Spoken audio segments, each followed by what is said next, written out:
ہر عید پہ کوشش ہوتی ہے کہ کچھ نہ کچھ میسج امت تک پہنچایا جائے. تازہ تازہ رمضان المبارک کا مہینہ گزرا ہے اور عبادت کی وجہ سے دل بھی پسیچے ہوتے ہیں, صحیح. بات سمجھ بھی آ جاتی ہے. باتیں کرنے کو تو بہت زیادہ ہیں, لیکن ایک کریٹیکل بات جو آج صبح میرے ذہن میں آئی وہی آپ کے ساتھ شیئر کر لیتا ہوں. قرآن حکیم میں ایک آیت ہے, سورہ الاعراف کی آیت نمبر 179. یہ قرآن حکیم میں چند سخت ترین آیات میں سے ہے, اور اس میں اللہ تعالیٰ کی طرف سے ایک بہت بڑا یونیورسل ٹروتھ اور بڑی ہی ایک ڈینجرس خبر انسانیت تک پہنچائی گئی ہے. اعوذ باللہ من الشیطان الرجیم, بسم اللہ الرحمن الرحیم. وَلَقَدْ ذَرَأْنَا لِجَهَنَّمَ كَثِيرًا مِنَ الْجِنِّ وَالْإِنسِ, اور بے شک جنوں اور انسانوں کی اکثریت ہم نے پیدا ہی دوزخ کے لیے کی ہے. اللہم اجرنا من النار, آمین. لیکن یہ اللہ نے کوئی ظلم نہیں کیا, بلکہ اللہ تبارک و تعالیٰ نے اس کی ریزن بھی بتائی ہے. یہ اللہ کا ایکسپرٹ اوپینین ہے کہ یہ جو انسانیت اور جنات یہاں پہ آباد ہوئے ہیں, ان میں سے الٹیمیٹلی اکثریت دوزخ میں ہی جائے گی. بڑے کم لوگ ہوں گے جو جنت میں جانے میں کامیاب ہوں گے. جو سورۃ العصر میں بھی آیا, والعصر ان الانسان لفی خسر. زمانہ گواہ ہے اس بات پہ کہ ساری انسانیت گھاٹے میں ہے, سوائے ان لوگوں کے جو ایمان لے آئے, نیک اعمال کیے اور نیکی کی تلقین کرتے رہے اور صبر کی تلقین کرتے رہے. اس کے علاوہ پوری کی پوری انسانیت گھاٹے میں. اور دیکھ لیں زمانہ گواہ ہے کہ حضرت نوح علیہ السلام کے مخالفین تباہ و برباد کر دیے گئے, صرف 78 لوگ جو ہیں وہ کامیاب ہوئے. حضرت لوط علیہ السلام کی 2 بیٹیاں ان کے ساتھ بچائی گئیں, ان کی اپنی بیوی بھی, اور پوری قوم تباہ کر دی گئی. پوری انسانیت گھاٹے میں چلتی آ رہی ہے, سوائے ان لوگوں کے کہ جو ایمان لے آئیں گے, نیک اعمال اختیار کریں گے اور حق بات کی تلقین کریں گے اور صبر کی. یہاں پہ سورہ الاعراف کی آیت نمبر 179 میں ہے کہ بے شک جنوں اور انسانوں کی اکثریت پیدا ہی دوزخ کے لیے ہوئی ہے. بولے اعوذ باللہ تعالی. لہم قلوب لا یفقہون بہا, ان کو ہم نے دل دیے تھے, عقل دی تھی, لیکن وہ اس سے سوچتے ہی نہیں ہیں.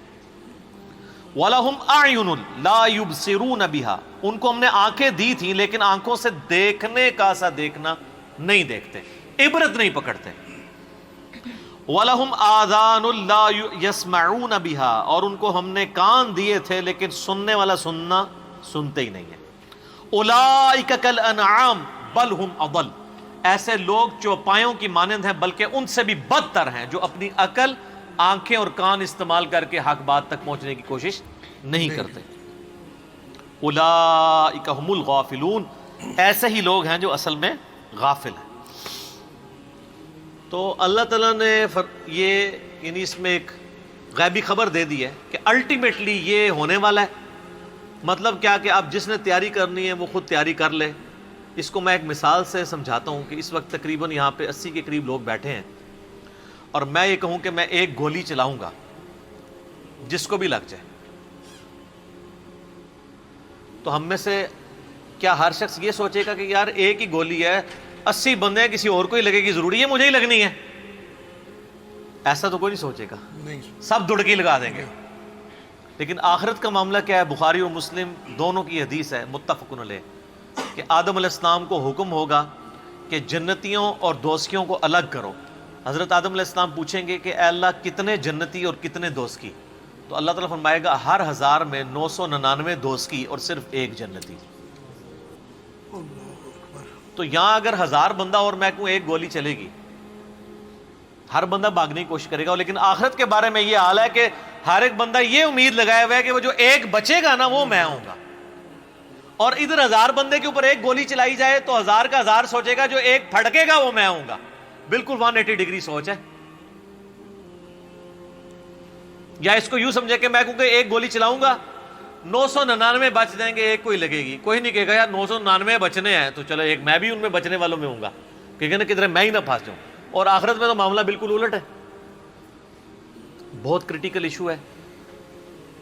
انسان کو اپنی آخرت کی فکر کرنی چاہیے, اللہ کو سیریس لینا چاہیے. جو لوگ دنیا میں اللہ کو سیریس لیتے ہیں وہی اپنی اصلاح کر لیتے ہیں، ورنہ اللہ تو بے پرواہ ہے، یقین کریں، پوری کی پوری انسانیت دوزخ میں چلی جائے اللہ کو کوئی پرواہ نہیں ہے، پوری کی پوری انسانیت جنت میں چلی جائے اللہ کو کوئی پرواہ نہیں ہے۔ اور یہ جو اکثر لوگ مثالیں دیتے ہیں کہ جی دیکھیں کوئی ماں اپنے بچے کو کیسے دوزخ میں پھینک سکتی ہے، تو اللہ تعالیٰ تو ماں سے بھی بڑھ کے محبت کرتا ہے، وہ کیسے پھینکے گا؟ بھائی اس لیے پھینکے گا کہ اللہ تعالیٰ کے وہ احساسات نہیں ہیں جو ایک ماں کے ہوتے ہیں۔ ماں تو اپنی نفسانی خواہش یا محبت کی وجہ سے مغلوب ہو جاتی ہے، لیکن اللہ مغلوب نہیں ہوتا۔ اللہ تعالیٰ کیا فرعون سے اس کی ماں سے بڑھ کے محبت کرتا ہے جو اس کا باغی ہے؟ یہ محبت تو ان لوگوں کے لیے جو اس کے تابع فرمان ہو، جو اللہ کے دشمن ہیں ان کے بارے میں تو اللہ تعالیٰ فرماتا ہے انا من المجرمین منتقمون، ہم مجرموں سے انتقام لے کے چھوڑیں گے۔ ان کے لیے یہ معاملہ نہیں ہے۔ ہمیں تو یہ بتایا گیا ہے اللہ تعالیٰ ایک بوڑھی نانی اماں ہے جس نے یہ ایک نعوذ باللہ ایک سسٹم چلایا ہوا ہے، اینڈ پہ سب کچھ چھوڑ دے گا۔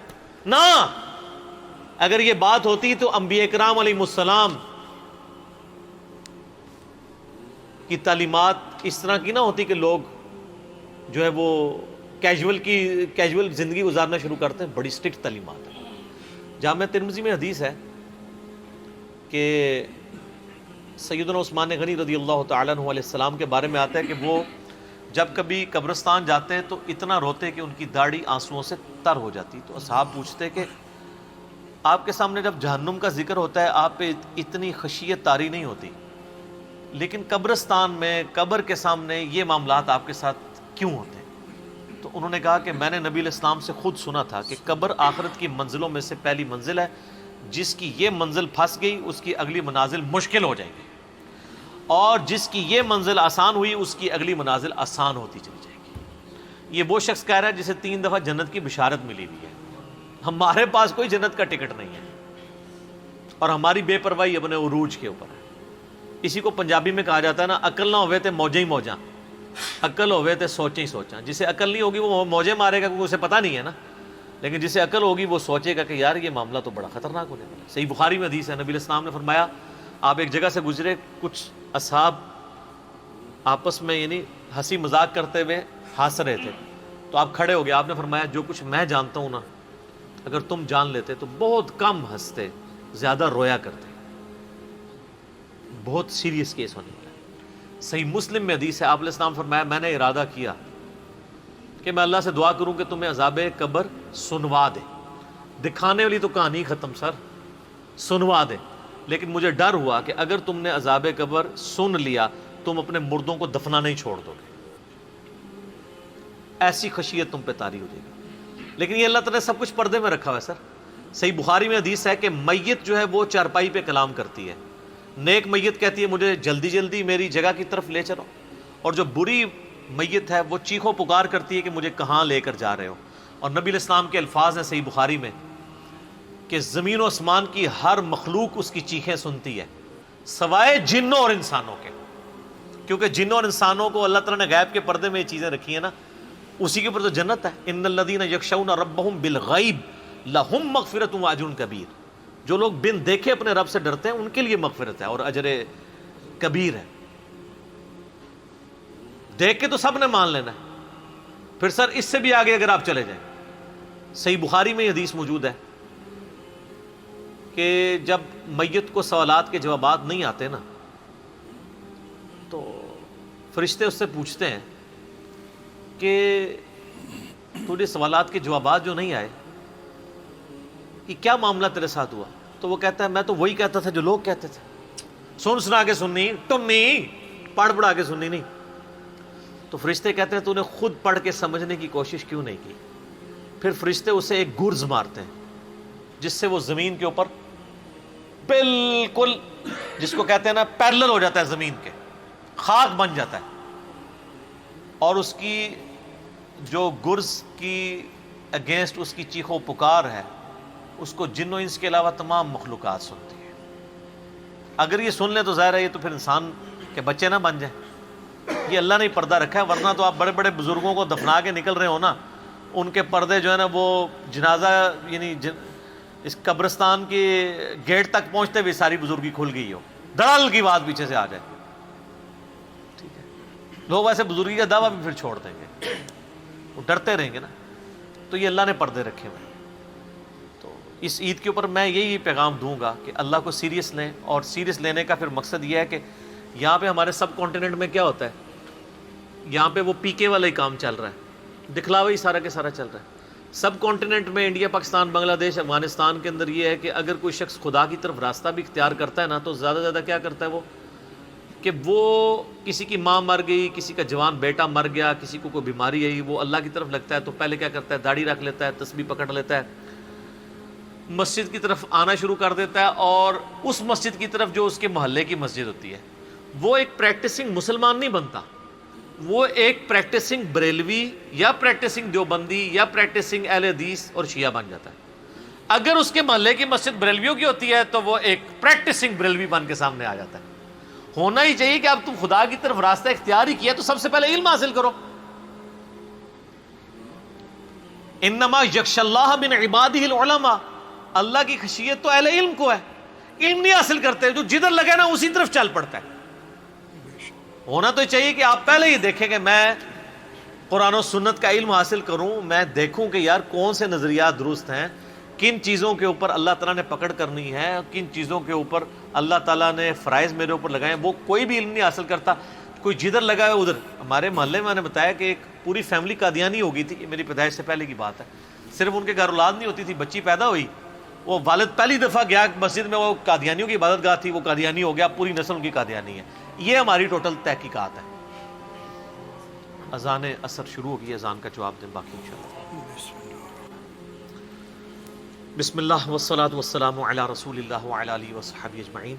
اذان عصر کے وقفے کے بعد علمی و تحقیقی مجلس نمبر 67 میں آج 9 جون 2019 کو اپنی گفتگو کا آغاز میں پھر وہیں سے کرتا ہوں جہاں پہ بات مکمل ہوئی تھی، کہ ہمارے سب کانٹیننٹ کے معاشرے میں لوگ پریکٹسنگ اپنے فرقوں کے بنتے ہیں، علم حاصل نہیں کرتے. یہی وجہ ہے کہ پوری زندگی کبھی یہ نوبت ہی نہیں آتی کہ میں دیکھوں. حالانکہ دنیاوی معاملات کے اندر سب سے پہلے لوگ، کسی نے مکان بھی بنانا ہے نا، وہ کئی ٹھیکیداروں سے مشورہ کرتا ہے، کئی مٹیریل والوں کو ملتا ہے. کہ کیا ہوتا ہے کہ وہ صبح مکان شروع کرا دیتا ہے، پوری فیزیبلٹی بناتا ہے، پوری پلاننگ کرتا ہے. لیکن ایک دین کے اوپر چلنا ہے جس کے لیے کوئی پلاننگ نہیں، کوئی فیزیبلٹی نہیں، جو جدھر لگا وہ لگ جاتا ہے. اس وجہ سے پوری زندگی لوگ نماز پڑھتے رہتے ہیں، ان کو یہ نہیں پتہ چلتا کہ نماز کا سنت طریقہ کیا ہے، اس کے اندر کیا کچھ پڑھنا ہے، اس کے کیا مسائل. کتنے شادی شدہ لوگ ملتے ہیں، بچے بھی جوان ہو چکے ہیں، ان کو غسل کا طریقہ ہی نہیں آتا ہوتا. تو علم بنیادی چیز ہے، اس کے اوپر بنیاد رکھیں، اس کے بعد جو ہے وہ آخرت کی طرف آپ کی رہنمائی ہوگی. لیکن علم کے بغیر کچھ بھی نہیں ہوگا. اس لیے میں اس عید کے موقع پر ریکویسٹ کروں گا، جہاں تک بھی ہماری بات پہنچتی ہے، کہ یہ سچائی کا پیغام سب سے پہلے اپنے اوپر لاگو کریں، پھر جاگو اور جگاؤ کی مہم شروع کریں. انسانیت کو بتائیں کہ کتنی بڑی مشکل میں وہ پھنسنے والے ہیں، کتنا بڑا معاملہ ان کے ساتھ ہونے والا ہے.